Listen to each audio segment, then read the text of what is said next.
Assalamualaikum warahmatullahi wabarakatuh. Perkenalkan, nama saya Irfan Abu Haziz dari Prodi Pendidikan Ekonomi kelas A angkatan tahun 2019 Universitas Pancasakti Kampus D.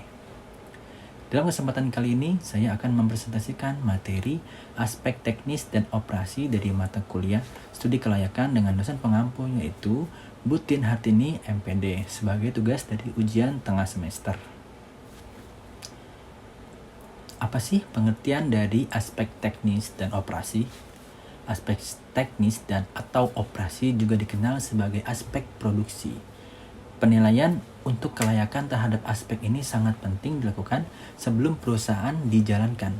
Penentuan kelayakan teknis atau operasi perusahaan menyangkut hal-hal yang berkaitan dengan teknis atau operasi. Sehingga apabila tidak dianalisis dengan baik, maka akan berbuat fatal bagi perusahaan dalam perjalanannya di kemudian hari.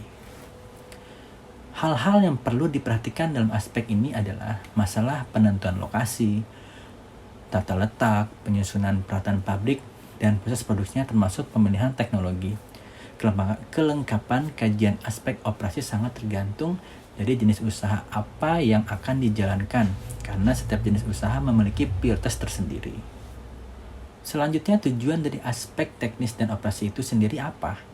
Seperti yang dijelaskan sebelumnya, bahwa tiap aspek memiliki tujuan tertentu. Demikian pula dengan aspek teknis dan atau operasi juga memiliki beberapa tujuan yang hendak dicapai. Secara umum ada beberapa hal yang hendak dicapai dalam penilaian aspek teknis atau operasi, yaitu yang pertama, agar perusahaan dapat menentukan lokasi yang tepat, baik untuk lokasi pabrik, gudang, cabang maupun kantor pusat. Lalu yang kedua yaitu agar perusahaan dapat menentukan layout yang sesuai dengan proses produksi yang dipilih, sehingga dapat memberikan efisiensi.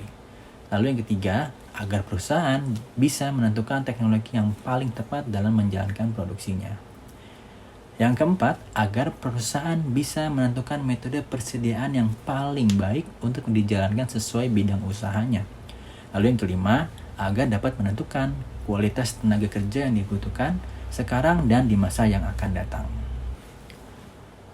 Selanjutnya yang tak kalah penting yaitu penentuan lokasi usahanya. Seperti yang sudah dijelaskan sebelumnya bahwa prioritas utama aspek teknis atau operasi adalah menganalisis masalah penentuan lokasi. Pemilihan lokasi yang sangat penting apabila salah dalam menganalisisnya akan berakibat meningkatnya biaya yang akan dikeluarkan nantinya. Nah, dalam memilih lokasi tergantung dari jenis usaha atau investasi yang dijalankan.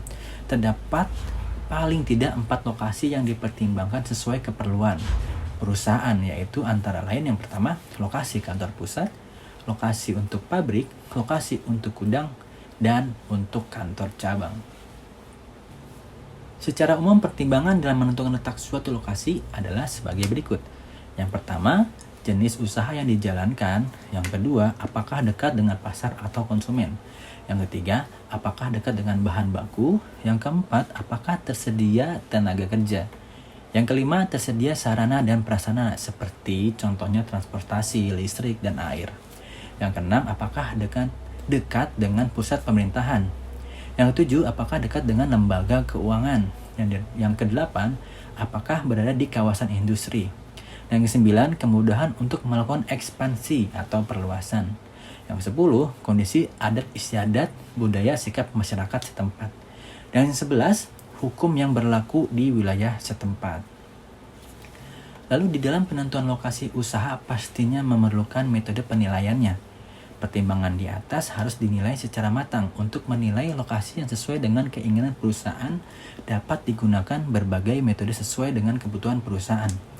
Paling tidak ada 3 metode yang dapat digunakan dalam menilai suatu lokasi sebelum diputuskan.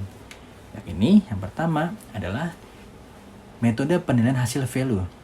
Yang kedua, metode perbandingan biaya. Yang ketiga, metode analisis ekonomi. Saya akan memberikan contoh dari ketiga metode tersebut, yaitu PT Sinar Layang bermaksud mendirikan pabrik tekstil. Pilihan lokasi yang diinginkan adalah di Serang, Cirebon, dan Bandung. Dengan menggunakan metode penilaian hasil value yang kita bisa lihat di dalam tabel di samping saya ini, maka lokasi yang tertinggi yang dipilih yaitu adalah Kota Bandung dengan nilai 87. Selanjutnya yang kedua, menggunakan metode perbandingan biaya. Metode perbandingan biaya didasarkan kepada kebutuhan biaya-biaya utama seperti bahan baku, biaya operasi, biaya distribusi, biaya umum, dan biaya-biaya lainnya. Nah, berdasarkan di tabel di samping saya ini, dengan metode perbandingan biaya, maka lokasi yang dipilih adalah Bandung dengan biaya termurah yaitu hanya 305 per unit. Dan yang ketiga yaitu dengan menggunakan metode analisis ekonomi. Berdasarkan tabel berikut, penilaian dengan metode analisis ekonomi didasarkan pada berbagai jenis biaya yang akan menjadi beban usaha termasuk biaya perumahan dan biaya sosial seperti sikap masyarakat. Jadi, lokasi yang dipilih dengan metode economic analysis adalah Bandung. Demikianlah akhir dari presentasi saya kali ini. Semoga dapat membantu kita untuk menambah wawasan dalam materi aspek teknis dan operasi di dalam studi kelayakan.